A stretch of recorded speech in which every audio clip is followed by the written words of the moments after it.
Hi guys, my name is Pawan और आपका मेरे यूट्यूब चैनल पर स्वागत है। तो गाइस, आज भी हम अपनी पिन की फिजिक्स इन्फॉर्म न्यूरल नेटवर्क की प्लेलिस्ट कंटिन्यू करेंगे। और अभी तक इस प्लेलिस्ट में मैंने 2 वीडियो अपलोड किए हैं और आई थिंक आपने दोनों वीडियो देखे होंगे और आपको इन्फॉर्मेटिव लगे होंगे। कैसे लगे वीडियो मुझे कमेंट में ज़रूर बताइए। क्या उसमें सुधार हो सकता है वो भी बताइए। और लाइक करिए और चैनल को शेयर करिए ताकि अधिक से अधिक लोगों तक ये प्लेलिस्ट मेरी पहुंच पाए। तो गाइस, 2 वीडियो में हमने जो डिस्कस किया था उसके बारे में एक हल्का सा मैं रिकैप देता हूँ। पहले वीडियो में हमने पूरी थ्योरेटिकल वीडियो था। उसमें हमने डिस्कस किया था कि पिन क्या होता है और क्यों ये यूज होता है, क्यों इसकी हमें ज़रूरत पड़ी। और इसका एक हाउ पार्ट में हमने कैसे ये इम्प्लीमेंट होता है, एक छोटा-सा डेमो देखा था उसका हमने, ठीक है? तो आपने अगर मेरा पहला वीडियो देखा हो इस प्लेलिस्ट का तो आपको ये पूरा आइडिया लग गया होगा और नहीं देखा है तो प्लीज़ देखिए। उसके बाद सेकंड वीडियो में मैंने आपको बताया था कि कि ये पिन जो है फिजिक्स इन्फॉर्म्ड न्यूरल नेटवर्क या फिजिक्स गाइडेड न्यूरल नेटवर्क या फिजिक्स इन्फॉर्म्ड मशीन लर्निंग, बहुत सारे नाम है लेकिन काम एक ही है। तो ये कब यूज होता है? हमेशा यूज नहीं होता है कि आपको कोई प्रॉब्लम है आप सीधे पिन को यूज करने लगेंगे। और ये कहाँ यूज होता है, कौन कौन से फील्ड है जहाँ पे इसका यूज है। उसके अलावा कुछ मैंने अदर इन्फॉर्मेशन भी दी थी पिन के बारे में। लाइक कि इसके मैं दिखाता हूँ आपको। इसके बेनिफिट्स क्या हैं यहाँ पे मैंने दिया था। सॉरी, जस्ट अ मिनट, ये वेयर दिया था। उसके बाद मैंने यहाँ पे आपको एक कॉमन मिसकंसेप्शन दिए थे कि कुछ आपको गलतफहमी हो जाती है, तो क्या गलतफहमी है वो भी दिया था। फिर इसके बाद बेनिफिट्स दिए थे, बेनिफिट और एडवांटेज दिए थे पिन के, इसको यूज़ करने के क्या फ़ायदे रहते हैं और अभी भी कौन कौन से ऐसे क्षेत्र हैं, कौन से ऐसे फील्ड हैं जहाँ पे अभी काम होना है, जो करंट चैलेंजेस बने हुए हैं अभी भी इसके लिए, ठीक है।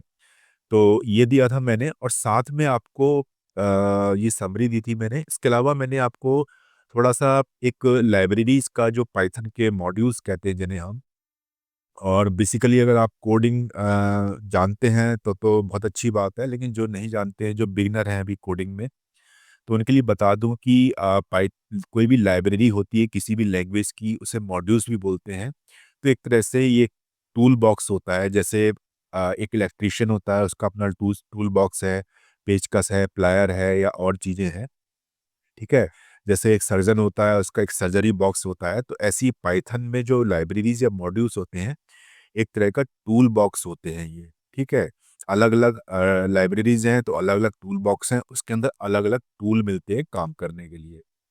तो मैंने कहा बताया था कि जब आप जो है ये मॉड्यूल्स यूज़ करते हैं, तो क्यों यूज़ करते हैं? कि न्यूरल नेटवर्क बनाने के लिए। और जब स्पेसिफिकली पिन का, PINN का एप्लीकेशन आता है, तो कौन-कौन से हम मॉड्यूल्स या लाइब्रेरी पाइथन की यूज़ करते हैं। तो पहला मैंने आपको बताया था कि टेंसर फ्लो यूज़ करते हैं। Tensor flow actually tensor flow ने एक केराज नाम से एक मॉड्यूल दिया है, उसका यूज़ करते हैं। और ये टेंसर फ्लो जो है गूगल का है और उसने केराज नाम से एक मॉड्यूल दिया है जिसका हम यूज़ करते हैं न्यूरल नेटवर्क बनाने के लिए। इसी तरह पाइटॉर्च ये फेसबुक का है, इसको हम यूज़ करते हैं। और जो सबसे ज़्यादा जो पिन में यूज़ होता है, जो स्पेशलाइज्ड है एक तरह से पिन के लिए, वो है डीप XDE मॉड्यूल, ठीक है? तो हम जितना अभी आगे काम करेंगे सब डीप XDE के थ्रू करेंगे। तो ये मैंने आपको बताया था। और डीप XDE जो है क्यों बेटर है फिजिक्स इन्फॉर्म्ड न्यूरल नेटवर्क के लिए या पिन के लिए, वो भी मैंने डिस्कस किया था आपसे। तो इसको डिस्कस करने का मेरा टारगेट यही था कि आगे मेरे को थोड़ा-सा आपको कोड समझाना है, बेसिक एक गाइड आपको बतानी है कि कैसे आप पूरा इंस्टॉलेशन करेंगे डीप XDE का। तो अभी जो आज का मेरा वीडियो है वो इसी पे रहने वाला है। तो जंप करते हैं सीधे उस वीडियो की तरफ। और इस वीडियो का मेरा टाइटल है कि Python deep XDE setup and verification guide. तो पूरा एंड टू एंड समझेंगे कि कैसे इसको सेटअप किया जाता है, क्योंकि जब तक हम जो है इसको सेटअप नहीं करेंगे, तब तक हम कोई भी काम जो है नहीं कर पाएँगे अपना पिन से रिलेटेड। तो सबसे इम्पोर्टेंट यही है कि पहले इसको सेटअप किया जाए। तो इसको सेटअप करने के लिए कुछ प्रीरिक्विजिट है, क्योंकि डीप एक्सडी अपने आप में ऐसा नहीं है कि इसको आपने सेट कर लिया और काम हो गया आपका। उससे पहले आपको कुछ ज़रूरी चीज़ें भी करनी है। वो क्या करनी है वो मैं आपको बताता हूँ। सबसे पहले आपको पाइथन जो है लोड करनी है अपने लैपटॉप पे। अगर आपके लैपटॉप पे पाइथन लोड नहीं है, और मैं आपको फिर अगेन रिक्वेस्ट करूँगा कि आपका पाइथन वर्जन जो है 3.12 से नीचे ना हो तो बेहतर है। तो कैसे करेंगे, मैंने ये लिंक दी हुई है। आप इस लिंक को, ये नोटबुक और आगे के जितने कोड है वो मैं आपको सब गिटहब रेपो पे शेयर कर दूंगा। तो पहला जो है ये वेब लिंक है जिससे आप पाइथन लोड करेंगे। इसको मैं क्लिक करता हूँ तो आप देखेंगे सीधा आप जो है पाइथन की जो डाउनलोड्स हैं, पाइथन को डाउनलोड करने के लिए एक पाइथन का पेज है, वहाँ पहुँच गए। और इसमें आप डाउनलोड वाले पे आएंगे और डाउनलोड पे जाके यहाँ पे विंडोज़ पे, मैक पे, या जो भी आपका ऑपरेटिंग सिस्टम है उसको सिलेक्ट कर लेंगे। ठीक है, तो मेरा जो है विंडोज़ है, मैं विंडोज़ को सिलेक्ट करता हूँ और मुझे अपना 3.12 जो है वो लोड करना है। तो ये अभी जो है 3.13 जो है चल रहा है इस समय। और मैं नीचे आता हूँ और इसमें आप देखेंगे कि ये वाला 3.13 चल रहा है ये। और नीचे आते हैं इसमें, और ये 3.12.10, 3.13 अभी चल रहा है, ये 9 वाला। ठीक है, ये 9 वाला मैंने जो है अपनी मशीन पे ये 3.12.9 ये वाला लोड किया हुआ है 64 बिट पे। इसको मैं क्लिक करूंगा तो वैसे ही इसका इंस्टॉलर डाउनलोड हो जाएगा। अब चूंकि अब मुझे आपको डेमो देना है, तो मेरी मशीन पे ऑलरेडी ये लोड है, तो ये डेमो नहीं हो पाएगा, क्योंकि वो कहेगा कि ऑलरेडी आपकी मशीन पे ये इंस्टॉल है। तो मैं क्या करूँगा कि आपको थोड़ा-सा एडवांस वर्ज़न आपको दिखाता हूँ इसका। 3.12.9 के बाद ये 3.12.10 है, ठीक है ना? या फिर ऐसा करते हैं कि ये 13 वाले पे करते हैं हम सीधा, ठीक है? इसको मैं करता हूँ, यहाँ पे क्लिक करता हूँ मैं। आप देखिए इसका एग्ज़ीक्यूटिव जो एप्लीकेशन है इसका वो इंस्टॉल डाउनलोड होने लगा। अब इसको मैं क्लिक करूँगा यहाँ पे, तो ये यहाँ पहुँच जाएगा सीधा, ठीक है? ये ओपन कर देगा। अब आपको क्या करना है, इंस्टॉल नाउ नहीं करना है, यहाँ पे कस्टमाइज़ इंस्टॉलेशन पे क्लिक करना है, ठीक है? और यहाँ पे उससे पहले आप क्या करेंगे, जब नेक्स्ट मूव करेंगे तो यहाँ पे आप जो है इस पे जो है ज़रूर क्लिक कर दीजिए, add Python executable to path. मैंने अपने जो है एक ट्यूटोरियल में भी ये दिखाया है आपको कि ऐड पाइथन टू पाथ ही ज़रूर कर दें, नहीं तो आपका पाइथन काम नहीं करेगा, ठीक है? जैसे ही आप इसको करते हैं उसके बाद एक स्टेप आगे बढ़ेंगे आप। कहाँ गया इंस्टॉलर, ये रहा। कस्टमाइज़ इंस्टॉलेशन पे जाएँगे, नेक्स्ट कर देंगे, कुछ भी चेंज नहीं करना है यहाँ पे। उसके बाद जिस फ़ोल्डर में, यहाँ पे वैसे डिफ़ॉल्ट में ये आपका सेव हो जाएगा, लेकिन अगर आपको किसी पर्टिकुलर फ़ोल्डर आपने बना रखा है, सी ड्राइव में सेव करिए, ज़्यादा बेहतर रहेगा। अगर आपने कोई पर्टिकुलर फ़ोल्डर बना रखा है तो यहाँ से ब्राउज़ करेंगे और ब्राउज़ करके उस फ़ोल्डर पे आप पहुँच जाएँगे, ठीक है? जैसे मैंने कहाँ बनाया हुआ है ये, दिस पीसी में सी पे मैं गया और मैंने यहाँ पे आप देख सकते हैं कि पाइथन 3.12.9 ही बना रखा है। तो ऐसे आप कोई फ़ोल्डर क्रिएट कर लीजिए सी ड्राइव पे जाके, और फिर जब उस पे क्लिक करेंगे तो उस पे जाके आपका ये इंस्टॉल हो जाएगा। ठीक है? आगे कुछ नहीं करना है आपको, यहाँ पे चाहे तो ये पाथ ऐड हो चुका है यहाँ पे, add path to environment variable, ठीक है? तो ये इम्पोर्टेंट स्टेप था ऐड पाथ वाला। मैं बैक करता हूँ, कौन-सा था ये स्टेप? बैक करता हूँ, ये वाला था जिसको मैंने क्लिक किया, ये इम्पोर्टेंट है, ठीक है? और कस्टम इंस्टॉल, और इसके बाद नेक्स्ट बढ़ेंगे आगे आप, तो यहाँ पे इंस्टॉल करते ही आपका ये पाइथन इंस्टॉल हो जाएगा। मेरा इंस्टॉल है इसलिए मैं आगे नहीं रहूँगा, इसको कैंसिल कर दूँगा। तो आपको एक आइडिया लग गया होगा कि कैसे पाइथन इंस्टॉल करते हैं। और उसके बाद जब आपका पाइथन इंस्टॉल हो जाए तो यहाँ पे जाके आप सीएमडी टाइप करेंगे सर्च में। जैसे ही आएगा, ठीक है, यहाँ पे आप टाइप करेंगे, मैंने हर कमांड आपको यहाँ पे लिख के दिया हुआ है। यहाँ पे आप टाइप करेंगे, ये पाइथन का वर्ज़न चेक करेंगे, ताकि आपको क्लियर हो जाए कि पाइथन इंस्टॉल हो गया है या नहीं हुआ है। तो यहाँ पे मैं कॉपी पेस्ट करता हूँ, इसको एंटर करता हूँ, तो अब मेरे पे 3.12.9 जो है पाइथन का वर्ज़न इंस्टॉल है, तो ये दिखा रहा है। आप जो भी करेंगे, अगर यही करना चाहते हैं तो ये कर लीजिए, और इससे ऊपर का वर्ज़न करना चाहते हैं, ज़्यादा एडवांस मत करिए, क्योंकि ज़्यादा एडवांस वर्ज़न में क्या होता है कि दूसरी जो लाइब्रेरीज़ है उसके साथ कंपैटिबिलिटी नहीं बैठती, तो एरर आती है कई बार, ठीक है ना?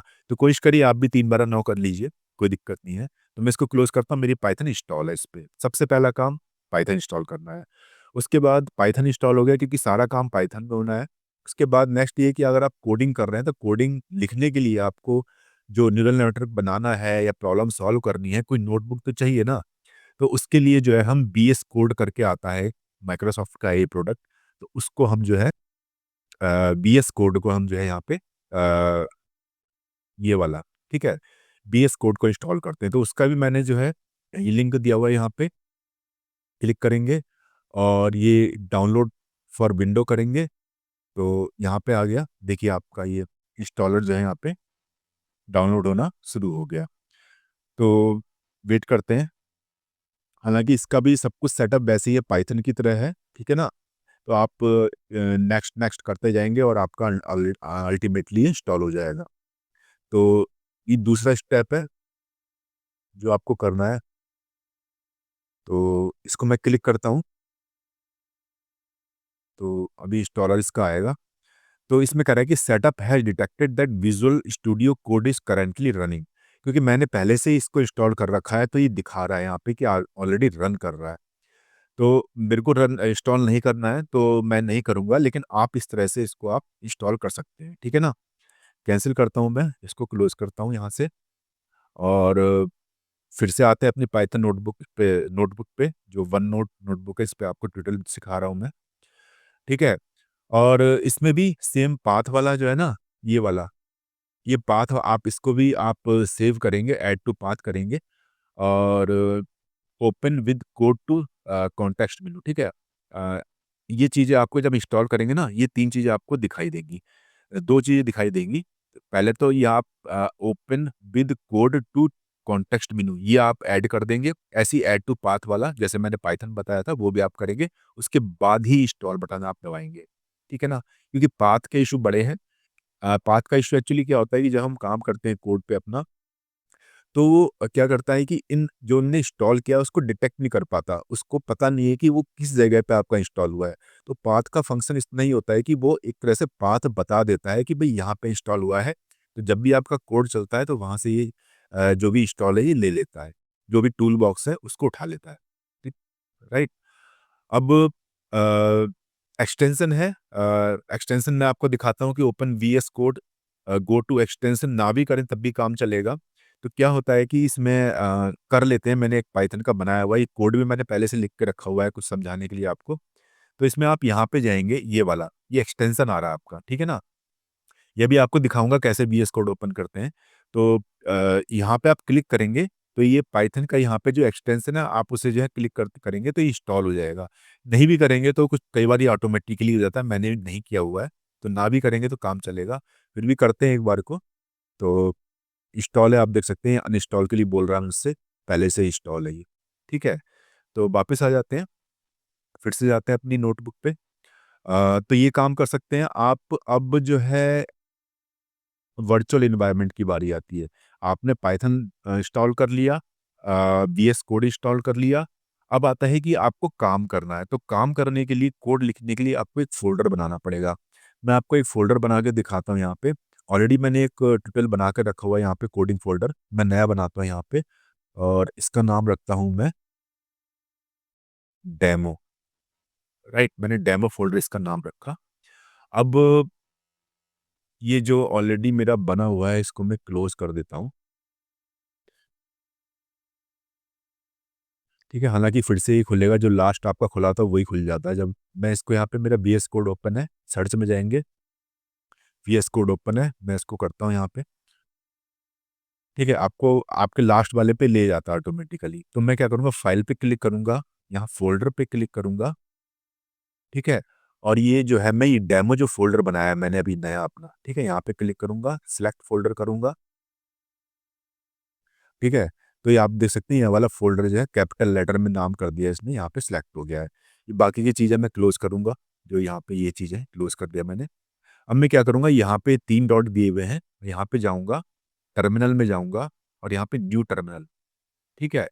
कि जो भी आप काम करते हैं तो उसकी आउटपुट कहीं दिखेगी ना, यहाँ पे आप कोड लिखेंगे, ये आपका कोडिंग रीज़न है सारा ये। और ये नीचे जो है आपकी आउटपुट दिखेगी यहाँ पे, तो आउटपुट देखनी है ना आपको, तो इसे टर्मिनल भी बोलते हैं। और कई सारे जो इंस्टॉल करते हैं हम लाइब्रेरी, वो यहीं से करते हैं। तो यहाँ पे मुझे क्या करना है कि एक वर्चुअल एनवायरनमेंट क्रिएट करना है। तो वर्चुअल एनवायरनमेंट का मतलब ये है कि अभी आपको बहुत सारे टूल बॉक्स जो है अपने काम को करने के लिए यहाँ पे चाहिए होंगे, लेकिन जो अगर आप यहाँ पे वर्चुअल एनवायरनमेंट क्रिएट नहीं करते हैं, ठीक है, लोकल एनवायरनमेंट बोलते हैं जिसे, नहीं क्रिएट करते, तो जो भी आप टूल बॉक्स इंस्टॉल करेंगे वो सारे जहाँ पे आपने पाइथन डाउनलोड की है वहाँ जाके स्टोर हो जाएंगे। और कई बार होता है कि आपको कोई भी काम कर रहे हैं तो उससे रिलेटेड कुछ टूल बॉक्स चाहिए, लाइब्रेरी चाहिए, तो आप उसी जगह उसको इंस्टॉल करते हैं और फिर बाद में चाहें तो आप ये डेमो वाला फ़ोल्डर डिलीट कर देंगे तो वो सारा सब कुछ डिलीट हो जाता है। लेकिन कई बार जो है आपको अगर नहीं भी चाहिए, आपने इसको ये लोकल एनवायरनमेंट या वर्चुअल एनवायरनमेंट नहीं बनाया, तो आपने जो पाइथन यहाँ पे किया हुआ है, सॉरी मैं आपको दिखाता हूँ यहाँ पे, दिस पीसी, यहाँ पे गए, आपने जो यहाँ पे किया हुआ है ना ये, यहाँ पे सारा जाके लोड हो जाएगा ये जो लाइब्रेरीज़ हैं, यहाँ पे सारी लोड हो जाएँगी आपकी, ठीक है ना? और फालतू में आपका जो ये फ़ोल्डर है ये बड़ा हो जाएगा, एक्स्ट्रा मेमोरी घेरेगा क्योंकि हर बार आपको ज़रूरत नहीं है। तो आप जब क्या करते हैं कि लोकल एनवायरनमेंट क्रिएट करते हैं और उसमें ही सारे टूल इकट्ठे कर लेते हैं, इस फ़ोल्डर से रिलेटेड, अपने पर्टिकुलर काम से रिलेटेड। नहीं चाहिए तो बाद में उसको डिलीट कर दीजिए, ठीक है? तो हम कैसे करते हैं इसको? इसका एक कमांड होता है पाइथन, यहाँ पे लिखेंगे Python minus m v e n b, इतना तो कमांड हो गया है, ठीक है? अब आप जो है अपना लोकल एनवायरनमेंट या जिसमें भी काम करना चाहते हैं, जिसमें भी टूल बॉक्स आप इंस्टॉल करना चाहते हैं इस फ़ोल्डर में, उसका नाम लिख दीजिए। जैसे आप मैं लिखता हूँ यहाँ पे dot my e n v, ठीक है? ये मैंने नाम रखा हुआ है यहाँ पे, आप कुछ भी रख सकते हैं अपनी मर्ज़ी से। इसको मैं एंटर करूँगा, आप इधर देखिए यहाँ पे ये एक एनवायरनमेंट क्रिएट हो गया, ठीक है? अभी होने देते हैं इसको थोड़ा-सा। तो ठीक है, ये हो गया एनवायरनमेंट क्रिएट। अब आप इसको क्लिक करेंगे यहाँ पे तो आप देखिए लाइब्रेरी और ये सब चीज़ें यहाँ पे इसने दे दी है। तो अब जो भी मैं यहाँ पे काम करूँगा उससे रिलेटेड जो भी लाइब्रेरी या टूल बॉक्स या मॉड्यूल हैं वो सारे यहाँ पे स्टोर होंगे, ना कि उस पे जाके जो हमारा मेन पाइथन है वहाँ जाके नहीं होंगे। वहाँ पे मेमोरी जो है फालतू में क्रिएट नहीं करेंगे। तो आप समझ रहे होंगे कि इसको बनाने का मतलब क्या है? यही मतलब है इसको बनाने का। अब क्या करते हैं कि ये एनवायरनमेंट तो बन गया है, इसको एक्टिवेट करना होता है। तो एक्टिवेट करने का भी कोड होता है एक लाइन का। ये देखो मैंने आपको इसी कोड से, ये जो कोडिंग जितनी ब्लैक से लिखी हुई है ना, सब ये कोडिंग है ये। तो मैंने आपको दिखाया था ये वाला, इस तरह से हम पाइथन एनवायरनमेंट क्रिएट करते हैं।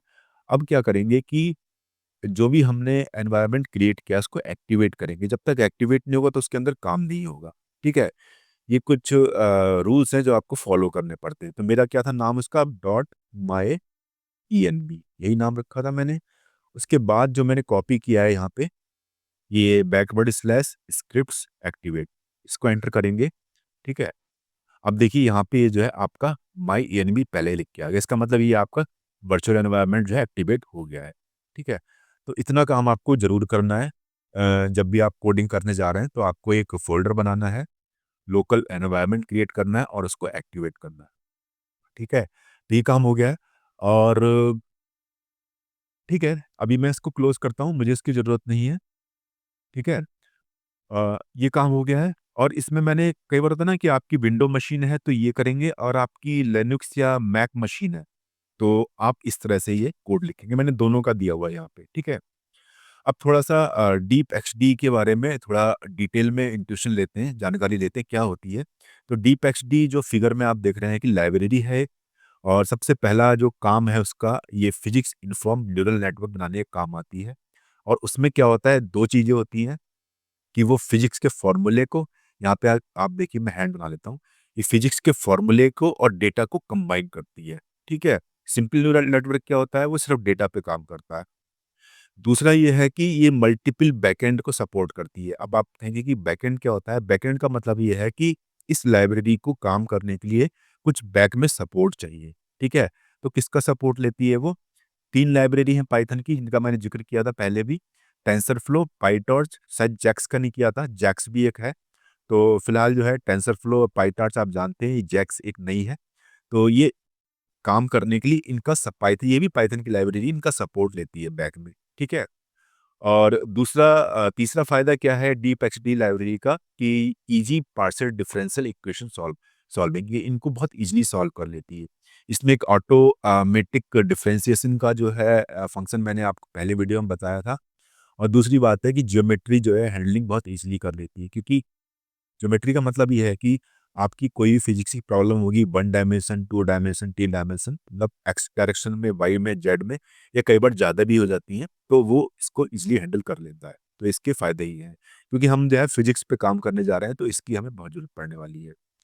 पढ़ते हैं थ्योरी इसकी। Deep h d e is a specialized Python library for solving differential equation using PINN. ठीक है। PINN are AI models that learn to obey physical law while fitting data. मतलब PINN क्या होते हैं, वही मैंने आपको बताई थी डेफिनेशन, कि ये फिजिकल लॉज को भी समझते हैं और डेटा को भी समझते हैं।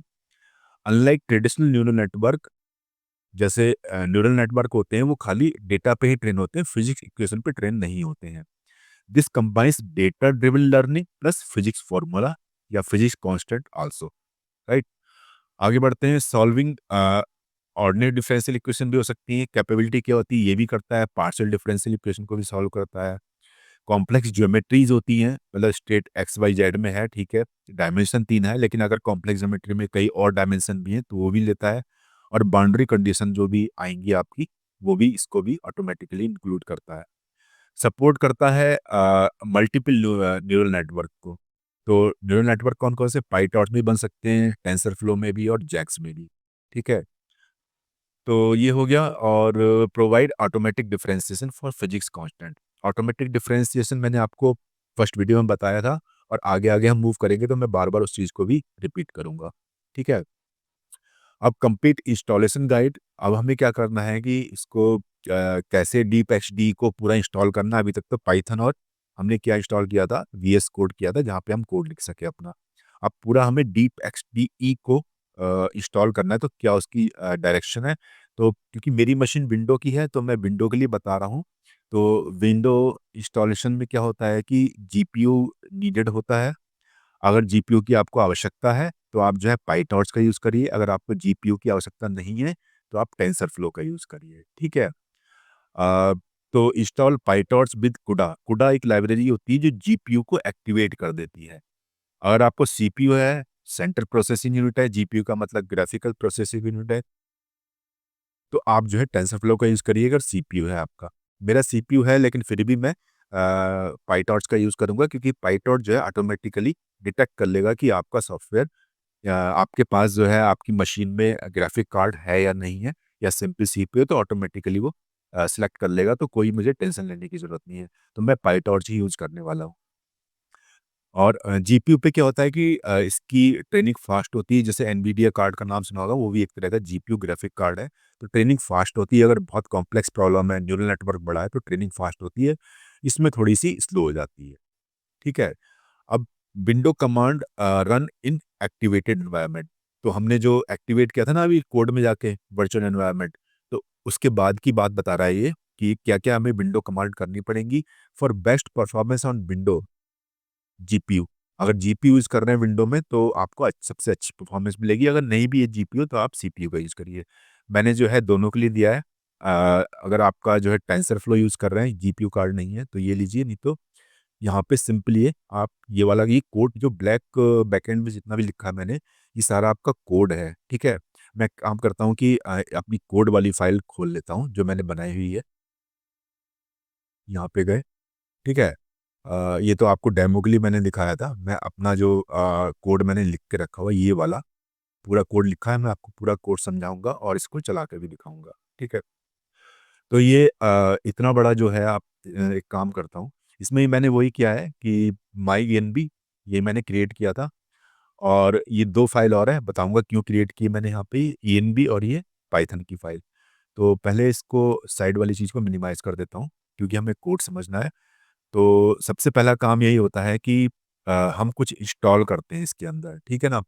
कौन कौन से इंस्टॉलेशन है वो मैंने आपको नोटबुक में दिखाए थे, कि आप जो है पहले ही ये उठाएंगे, इसको हैंड को मैं हटा देता हूँ। आप इसको उठाएंगे, और सॉरी एक मिनट, इसको उठाएंगे क्योंकि कुछ लाइब्रेरी, कुछ टूल बॉक्स आपको चाहिए इंस्टॉल करने के लिए। कॉपी नहीं हो रहा है, तो अभी 1 मिनट, इसको मैं जो है थोड़ा सा कॉपी करता हूँ यहाँ से, ठीक है। अब मैं क्या करूँगा कि जो मैंने टर्मिनल खोला है यहाँ पे जाते हैं, जैसे मैं टर्मिनल पहले भी खोल के दिखा दिया था आपको। तो मैं यहाँ पे जैसे मैं टर्मिनल है, मैं इसको यहाँ पे मैक्सिमाइज़ करता हूँ टर्मिनल को। यहाँ पे मैं पेस्ट करूँगा। अब पेस्ट करके मैं जैसे ही इसको एंटर बटन दबाऊँगा तो ये लाइब्रेरी इंस्टॉल होनी शुरू हो जाएँगी। कौन-कौन सी लाइब्रेरी है? डीपएक्सडी, नमपाई और मैटप्लॉटलिब। काम क्या है? डीपएक्सडी आपको पता है, नमपाई जो है नंबर पे जो है काम करती है, पाइथन की लाइब्रेरी है और मैटप्लॉटलिब जो है वो विजुअल्स क्रिएट करने के लिए, क्योंकि ग्राफ आपको देखने हैं आगे, तो विजुअल्स क्रिएट करने के लिए आपको ज़रूरत पड़ेगी। जैसे ही एंटर करूँगा ये सारी लाइब्रेरी डाउनलोड हो जाएगी। क्योंकि मैंने ऑलरेडी इनको डाउनलोड किया हुआ है, तो मैं दोबारा नहीं करूँगा। आप करेंगे तो आपके लैपटॉप पे या मशीन पे डाउनलोड हो जाएगी ये। ये हो जाएगी, उसके बाद सिमिलर पैटर्न पे पहले आपको देखो 1 बाय 1 करना है। कोई सीरीज़ आपको ब्रेक नहीं करनी है, पहले ये वाली करनी है, उसके बाद जो है ये पाइटॉर्च के लिए आपको ये वाला कॉपी करना है, ठीक है ना? यहाँ पे आप कॉपी करेंगे, ये कॉपी कर लिया। ये वाली एक बार जो है डाउनलोड हो गई सारी लाइब्रेरी, तो इस तरह से आपको दिखेगा ये और आप इस पे जो है यहाँ पे ये पेस्ट कर देंगे। इसके बाद एंटर करेंगे तो आपकी कौन-कौन सी यहाँ पे ला डाउनलोड हो रही है, ये टॉर्च, पाइटॉर्च आपकी ये टॉर्च के नाम से ही होती है लाइब्रेरी, पाइटॉर्च इसका पाइथन वर्ज़न है, तो ये आपकी डाउनलोड हो जाएगी, ठीक है ना? तो मेरा ऑलरेडी डाउनलोड है तो मैं इसको नहीं करूँगा डाउनलोड इसको, आप करेंगे। तो 2 ये चीज़ें हो गई कि 2 इंस्टॉल आपको चाहिए और जैसे ही आप ये इंस्टॉल करेंगे ये आपकी जो है मैं आपको दिखाता हूँ, ये वर्चुअल एनवायरनमेंट है और यहाँ पे लाइब्रेरी है और आप देख सकते हैं कि ये डीप एक्सडीई और बहुत सारी चीज़ें आपको इसके साथ जो एडिशनल लाइब्रेरी है ना, कई बार मैटप्लॉटलिब भी आपको दिखाई दे रही है। बहुत सारी चीज़ें आपकी साथ में डाउनलोड हो जाती है, ठीक है? नमपाई आपको दिख रही है, ठीक है? सारी लाइब्रेरी अग 2 कमांड आप चलाएँगे, आपकी सारी लाइब्रेरी जो है वो डाउनलोड हो जाएगी, ठीक है? अब नेक्स्ट आगे बढ़ते हैं। ये हो गया, ये जो है टेंसरफ्लो के लिए कमांड है ये, ठीक है ना?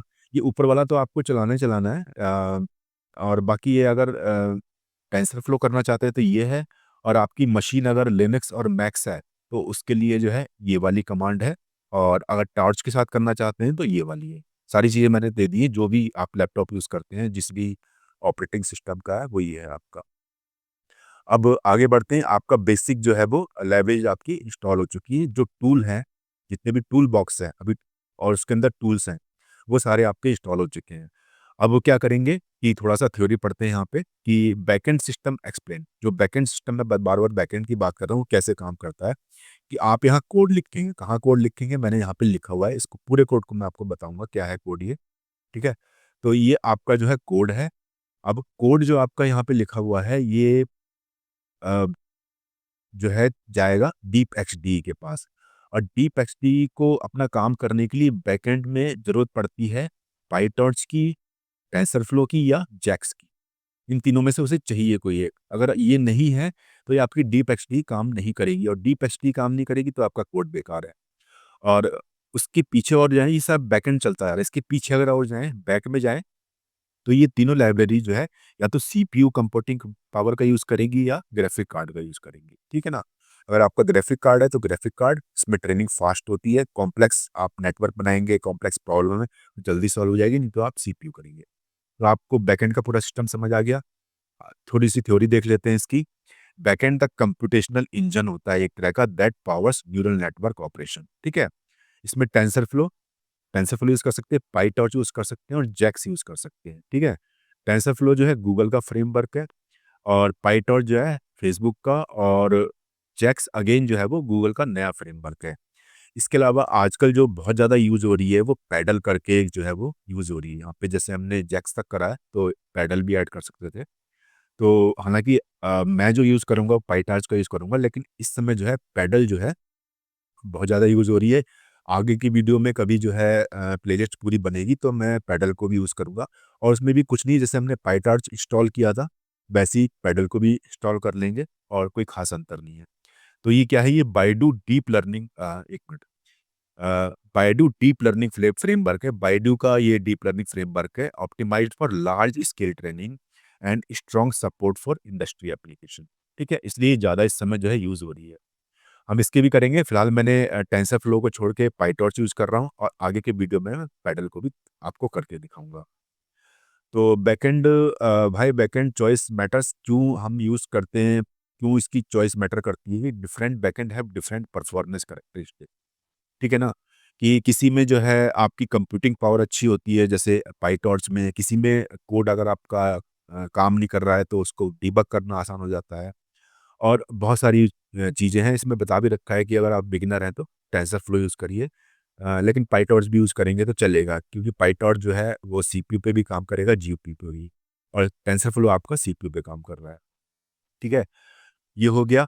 अब बैकएंड सेटअप कोड। अब बैकएंड का मतलब ये है कि जैसी बैकएंड की बात कर रहा हूँ, तो मेरा मतलब ये है कि डीप एक्सटीई लाइब्रेरी को रन करने के लिए पाइटॉर्च या टेंसरफ्लो या जो भी यहाँ पे मैंने आपको जैक्स या पैडल बताए थे, वो आपको बताना पड़ेगा कि मैं कौन-सा कर रहा हूँ। नहीं तो इसे कन्फ्यूज़न हो जाएगा। ठीक है ना? तो मैं वो काम कैसे करता हूँ, इसको बैकएंड में कैसे बताते हैं, वो मैं आपको ये 3 या 4 लाइन लिखी हैं, वो कोड में आपको जाके मैं आपको दिखाता हूँ। तो कोड में चलता हूँ। अ, सबसे पहले जो है आप यहाँ पे ये डॉट ईएनबी करके यहाँ पे आप क्लिक करेंगे। यहाँ पे नई फाइल बनाने के लिए ये ऑप्शन है आपका, प्लस का ये आ रहा है। तो यहाँ पे क्लिक करेंगे और उसमें लिखेंगे डॉट ईएनबी स्मॉल में। तो आपकी ये जो है एनवायरनमेंट फाइल जो है बैकएंड वाली क्रिएट हो जाएगी, और इसके अंदर आप लिख देंगे ये चीज़, एक्सपोर्ट डीडीई बैकएंड, और इसके आगे आप जो है पाइटॉर्च या आपका जो भी सिस्टम है वो आप उसका नाम यहाँ पे लिख देंगे। तो ये बैकएंड वाला जो है ये क्रिएट हो गया। अब इस बैकएंड को मैं जो है मेन उस पे, यहाँ पे क्या है, export D D equals this, इसको जो है अपने मेन कोडिंग फाइल में मेरे को लेके आना है। तो वो मैं कैसे लाऊंगा इसको, ऑपरेटिंग सिस्टम डॉट एनवायरनमेंट, यहाँ पे डी डी बैकएंड, क्या नाम रखा था मैंने यहाँ पे अपना, डी डी बैकएंड। ठीक है, ये खुद ही ले लेगा, एक्सपोर्ट मैंने लिखा है, इसका मतलब खुद ही ले लेगा वहां से ये, इस वाली फाइल से। तो डी बैकएंड नाम लिखा है मैंने, और डी बैकएंड के आगे पाइटॉर्च, तो डी बैकएंड इक्वल्स पाइटॉर्च। ठीक है, आपका जो भी हो आप नाम उस पर चेंज कर सकते हैं। अब यहाँ पे देखो, मैंने यहाँ पे ऑपरेटिंग सिस्टम नाम से एक लाइब्रेरी मैंने यूज़ कर दी, तो मुझे इसको इंपोर्ट करना पड़ेगा। और मैं आगे डीप एक्सटी पे काम करूँगा, तो मेरे को डीप एक्सटी भी इंपोर्ट करनी पड़ेगी। और इसका मैंने ये एच डी डी मतलब एक निक नेम दे दिया है। आप कुछ भी रख सकते हैं निकनेम, और जो निकनेम रखेंगे आगे उसी को यूज करेंगे। तो यहाँ पे जो प्रचलन चला आ रहा है इस लाइब्रेरी को यूज़ करने में, वो यही है कि आप डी डी करके ही यूज करते हैं।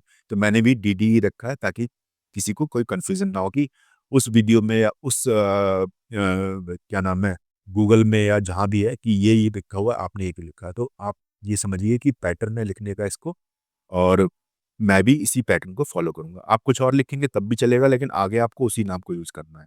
ठीक है?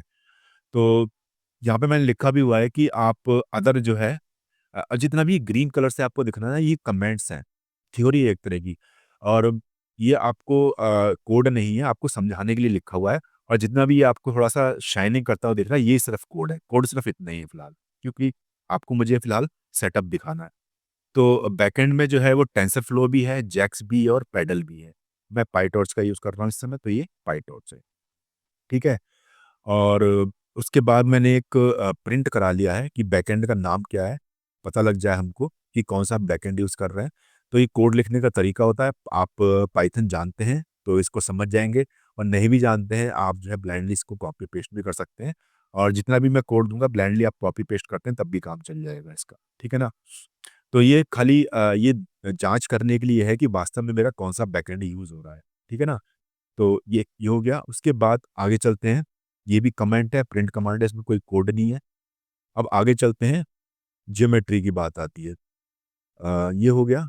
अभी इसमें थोड़ी-सी थ्योरी बची है, और जीपीयू और सीपीयू वाली बात रह गई है कि भई कौन-सा जीपीयू, सीपीयू यूज़ करना है।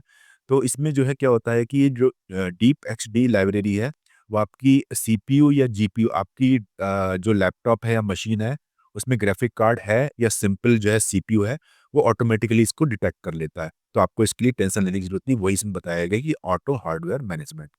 डीप एक्सटी जैसे ही इनिशियलाइज़ होती है, वो डिटेक्ट करती है कि कौन-कौन से हार्डवेयर इसमें आपकी मशीन में है, और जीपीयू अवेलेबल है, तो वो जीपीयू करेगी, और अगर नहीं है, तो वो सीपीयू को यूज़ कर लेगी।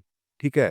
अ, आपको पता ही है कि जीपीयू जब ग्राफिक कार्ड डालते हैं, तो न्यूरल नेटवर्क की ट्रेनिंग फास्ट हो जाती है, इसलिए कॉम्प्लेक्स अगर प्रोग्राम बनाने हैं आपको, तो जीपीयू यूज़ करें, नहीं तो सीपीयू काम करेगा। तो ये ऑटोमेटिकली मैनेज हो जाता है, आपको टेंशन लेने की ज़रूरत नहीं है इसमें।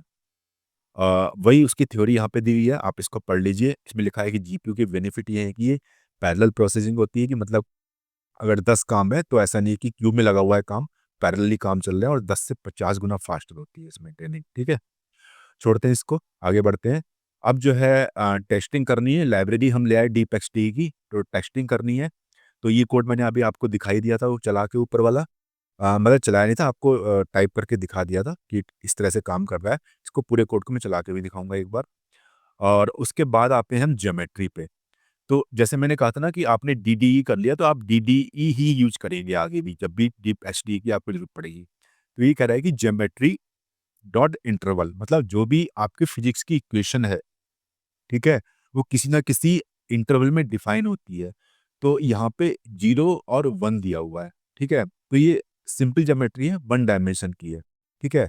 तो इसको भी मैंने यहाँ पे लिखा हुआ है, मैं आपको दिखाता हूँ। 0 से 1, और इसमें मैंने आप कमेंट भी लिखा हुआ है, आपको इससे भी आपको फायदा मिलेगा कि define a 1D interval. 1D मतलब एक्स डायरेक्शन में है, सिर्फ ये वाई में नहीं है, जेड में नहीं है, या किसी चौथी पांचवी में नहीं है। तो फ्रॉम 0 to 1, 1 डायमेंशनल है, और 0 से 1 के बीच में ये डिफाइंड है, ठीक है ना। और बस इतना ही लिखा मैंने, और उसके बाद मैंने इसकी ज्योमेट्री को यहाँ पे प्रिंट कर लिया जो, और ये कमांड भी है कि कितने डायमेंशन की है ये, डायमेंशन आपको नीचे प्रिंट करके देगा सारी इन्फॉर्मेशन। तो ज्योमेट्री इंपॉर्टेंट है, ठीक है। आगे बढ़ते हैं। इसके बाद हम न्यूरल नेटवर्क बनाते हैं अपना, ठीक है। तो न्यूरल नेटवर्क में dd.nn.fnn, forward neural network. Neural network में भी कौन सा, फॉरवर्ड न्यूरल नेटवर्क। तो उसमें जो है ये जो अंदर की चीज़ लिखी है, मैं आपको समझाता हूँ न्यूरल नेटवर्क कैसे बनाते हैं। अ, आगे बढ़ते हैं। मैं काम करता हूँ, इसको थोड़ा सा मैक्सिमाइज कर लेता हूँ, ठीक है। तो न्यूरल नेटवर्क में क्या होता है, यहाँ पे जो पहला जो होता है वो इनपुट वेरिएबल ना, हमारे पास एक है। 20 हमारी जो है वो हिडन लेयर्स है, ठीक है। इसमें क्या लिखा हुआ है, सॉरी, एक हिडन लेयर है, उसमें 20 न्यूरॉन्स हैं। मैंने आपको न्यूरल नेटवर्क आपको मैंने बताया था, और बाद में जो है एक ही इसकी आउटपुट है वाई, ठीक है। 10H जो है एक्टिवेशन फंक्शन है यहाँ पे, और ग्लोरोट नॉर्मल जो है इसका इनिशियलाइजर है, कि वेट और बायस हम इनिशियलाइज करते हैं। मैं आपको सारी चीज़ें एक बार फिर से रिवाइज करा देता हूँ। यहाँ पे जाके मैं इसमें नीचे आता हूँ, और यहाँ पे मैंने आपको न्यूरल नेटवर्क दिखाया था, तो आप ये देख सकते हैं कि ये इनपुट में एक है, और आउटपुट में भी यहाँ पे एक ही बाई है। यहाँ पे एक्स है, और यहाँ पे बाई, यहाँ पे दो दे रखे हैं, हालांकि हम सिर्फ एक्स ले रहे हैं अभी प्रॉब्लम में अपनी, और यहाँ पे बाई आ गया आपका, ठीक है। उसके बाद ये हिडन लेयर है, इसमें 30 न्यूरॉन है, और जो यहाँ पे 10H मैंने बताया था आपको, ये एक्टिवेशन फंक्शन है। और उसके अलावा ये जो वेट है ना, W लिखा हुआ और V लिखा हुआ है यहाँ पे, तो इनिशियली जब हम पहला रन करते हैं तो कुछ ना कुछ तो वैल्यू लेंगे। तो ये ग्लोरोट करके आता है, वो ऑटोमेटिकली जो है वो इसको कुछ वेट और वी को, डब्ल्यू और वी को वैल्यू दे देता है, ठीक है। तो अभी के लिए इतना समझते हैं, ये हो गया। ये सब जो है इसकी एक्सप्लेनेशन दे रखी है, आप चाहें तो उसको पढ़ सकते हैं। उसके बाद न्यूरल नेटवर्क आपका सेटअप हो गया। उसके बाद आप क्या करेंगे, एक सिंपल जो है पार्शियल डिफरेंशियल इक्वेशन बनाएंगे। अब क्या होता है ना कि हम ओडी भी लिख सकते हैं, हालांकि मैं ओडी बना रहा हूँ, लेकिन एक प्रचलन है कि इसको पीडी ही लिख देते हैं। आप ओडीई भी लिख सकते हैं, ऑर्डिनरी डिफरेंशियल इक्वेशन। तो उसमें क्या है, एक उसको इनपुट में एक्स मिलेगा, और वाई, दो वेरिएबल है उसके अंदर। Y is a function of x, ठीक है। तो उसको हम देखते हैं क्या है इक्वेशन। इक्वेशन है हमारी d y upon d x equals 1, ठीक है। अब d y over d x में क्या है कि आपका सिंगल डेरिवेटिव है। मेरी इक्वेशन है फिजिक्स की, आप समझो इसको। मैं आपको दिखाता हूँ, एक मिनट जरा, यहाँ पे थे हम, ठीक है। यहाँ पे basic partial differential equation definition क्या है कि ये वाली है, इसमें d y over d x equals 1, ये हमारी इक्वेशन है। और d y over d x में आप देख रहे हो कि इसमें जो है सिंगल डेरिवेटिव का यूज हुआ है, ठीक है ना। D two y over d x two होता है, डबल डेरिवेटिव होता। तो मैंने इसको यहाँ पे ये बताने की कोशिश करी है कि ग्रेड, यहाँ पे ग्रेड डॉट जेकोबियन लिखा हुआ है। तो जेकोबियन का मतलब ये है कि ये d y over d x को ही कैलकुलेट करता है। अगर आपका d two y over d x two है, तो उसके लिए आपको जो है एक और ऑपरेटर की जरूरत पड़ती है, जिसे बोलते हैं हम यहाँ पे हैसियन, कहाँ है ये वाला, ठीक है, ये लिखा हो ना, हेसियन, ग्रेड डॉट हेसियन। तो अगर डबल डेरिवेटिव निकालना आता है, अभी क्या कर रहे हैं हम, फिजिक्स की इक्वेशन लिख रहे हैं, कैसे कोड में लिखेंगे वो मैं आपको बता रहा हूँ, ठीक है ना। अभी कोई ट्रेनिंग या प्रोग्राम नहीं चल रहा हमारा आगे। तो आप ये देख सकते हैं इस तरह से इसको, यहाँ पे ये हो गया वन डायमेंशनल की है अगर तो जैकोबियन, और एक वन डायमेंशनल कर रहा हूँ फर्स्ट डेरिवेटिव है तो जैकोबियन, अगर डबल डेरिवेटिव वाली इक्वेशन लिखनी है तो हेसियन। उसके आगे की बातें हम बाद में करेंगे, राइट। तो इतना हो गया, और इसको हम चला के एक बार देख लेते हैं। ये कोड मैं आपको दिखाता हूँ, मैंने यहाँ पे भी ये लिखा हुआ है, ठीक है। जब हम इक्वेशन लिखते हैं ना, तो जितनी भी चीज़ें होती है सब एक तरफ कर लेते हैं, उसके बराबर जीरो कर देते हैं, और जो जीरो से इधर का लेफ्ट का टर्म होता है वो सारा हम यहाँ पे लिख देते हैं। तो ये तरीका होता है इक्वेशन लिखने का। तो मैंने आपको तीन चीज़ें बता दी हैं, एक तो ज्योमेट्री डिफाइन करनी, दूसरी पहला क्या दिखाया था मैंने आपको यहाँ पे, ज्योमेट्री बनानी, दूसरा मैंने आपको न्यूरल नेटवर्क सिंपल वाला, और तीसरा जो है फिजिक्स की इक्वेशन कैसे लिखते हैं वो मैंने आपको समझा दिया, ठीक है। अभी मैं इसको रन करता हूँ। इसको रन करने के लिए जो है फाइल का जो नाम है वो आपको देना पड़ेगा। फाइल का नाम रखा है test underscore deep x d dot p y. कैसे रन करेंगे इसको, इसको ये वाला कमांड है, इसको मैं कॉपी करता हूँ और यहाँ पे पेस्ट करता हूँ, कंट्रोल बी, ओके कोई नहीं, एंटर करता हूँ,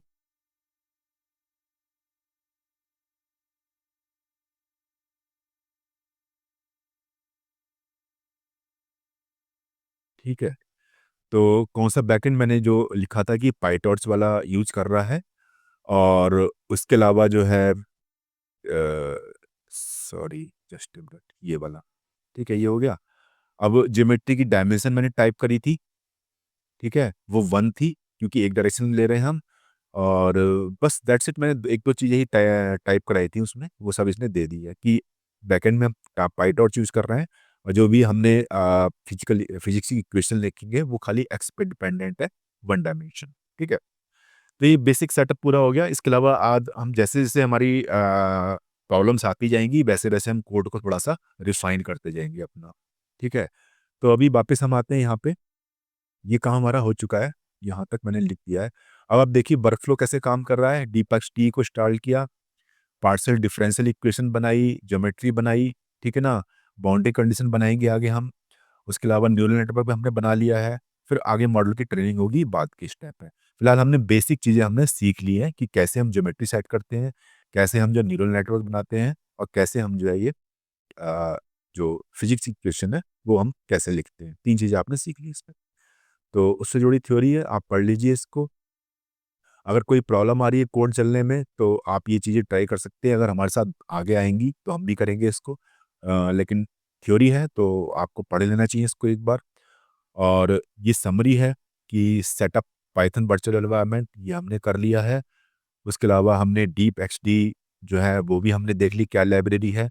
ऑपरेटिंग सिस्टम के हिसाब से हमें चीज़ें लेनी सारी। हमारा अगर माइक्रो वर्ड का विंडो है तो विंडो, और मैक का है या फिर मैक के अलावा लिनक्स का है तो उसके हिसाब से हमें करनी है। सारा सेटअप हमें कैसे करना है वो सब हमने देख लिया। हार्डवेयर का हमने देख लिया कि ऑटोमेटिक सिलेक्ट हो जाता है, इसमें हमें कुछ करने की ज़रूरत नहीं है। और अब आगे का जो लर्निंग पाथ जो आगे का हमारा क्या रहेगा कि ये काम तो पूरा हो गया है। आगे हम एक जो है ऑर्डिनरी डिफरेंशियल इक्वेशन से शुरुआत करेंगे, और उसके अलावा फिर पार्शियल डिफरेंशियल पे जाएँगे, बाउंड्री कंडीशन, और फिर रियल वर्ल्ड की प्रॉब्लम हम देखेंगे। तो गोल्डन रूल तो रिमेंबर यही है कि always work in virtual environment. मैंने आपको बताया था कि आपका जो भी लाइब्रेरी या टूल बॉक्स आ रहे हैं वो आपके लोकल फ़ोल्डर में रहेंगे। उसके अलावा जो है बैकएंड आपका सेट करना वो भी मैंने आपको सिखा दिया है। और टेंसरफ्लो बिगिनर के लिए है, लेकिन पाइटॉर्च यूज़ करिए, कोई दिक्कत नहीं है। हार्डवेयर जो है ऑटोमेटिकली आपका सिलेक्ट हो जाता है। अगर आपका जीपीयू है तो जीपीयू ले लेगा, नहीं तो सीपीयू पे काम करेगा, ठीक है। और ओके, इसके अलावा लास्ट में आपको बताना चाहता हूँ कि our complete development environment is ready. Python, VS Code, virtual environment, DeepXDE की are perfectly configured, and you are now ready to dive into ordinary differential equation. तो हमारा नेक्स्ट टॉपिक जो है मैंने आपको इसकी झलक दे दी है कि ऑर्डिनरी डिफरेंशियल इक्वेशन बनाएंगे और उसको हम सॉल्व करेंगे। तो आई थिंक जो पिछले जो 3 वीडियो थे उसमें जो है आज का मिला के, 2 पहले के और आज के मिला के 3 वीडियो हैं। इसमें 2 तो पूरी तरह से थ्योरेटिकल वीडियो होते हैं और तीसरे में जो है 50-50 या 60-70 आप 60-40 70-30 मान लीजिए कि 70% थ्योरी थी और 30% कोड था। वो मैंने आपको चला के भी दिखा दिया है। तो आई थिंक आपको आज का वीडियो इन्फॉर्मेटिव लगा होगा और इन्फॉर्मेटिव लगा हो तो प्लीज़ लाइक करिए, शेयर करिए और सब्सक्राइब करना ना भूलें इस चैनल को, ताकि आगे के जो इम्पोर्टेंट वीडियो है उसके नोटिफिकेशन आपको मिल जाए। और कुछ आपको अच्छा लगा है तो बताइए, कोई इश्यू आपको दिख रहा है तो वो बताइए। और ये मान लीजिए कि अगर आपको ये 3 वीडियो समझ में आ गए 50% भी, अब आप अभी आप कोडिंग पे बिल्कुल टेंशन मत लीजिए, कोडिंग बिल्कुल आप एक तरफ रख दीजिए, क्योंकि नॉर्मली क्या होता है कि लोग जो फिक्स कोड होते हैं ना, उन्हीं को रिपीट करते हैं। थोड़ी बहुत इक्वेशन में चेंज कर लिया, नहीं तो फिक्स कोड ही यूज़ करते हैं लोग। बेसिक ये है कि आपको थीम समझ में आना चाहिए कि कैसे काम कर रहा है पूरा ये, ठीक है? तो अगर आपको आज का वीडियो इन्फॉर्मेटिव लगा हो तो प्लीज़ लाइक ज़रूर करिए एंड मिलते हैं ऑर्डिनरी डिफरेंशियल इक्वेशन के साथ। पूरा कोड लिखेंगे, चला के देखेंगे कि कौन सी इक्वेशन हम सॉल्व करने वाले हैं। तो बने रहिए प्लेलिस्ट के साथ। Thanks for watching this video. Bye bye.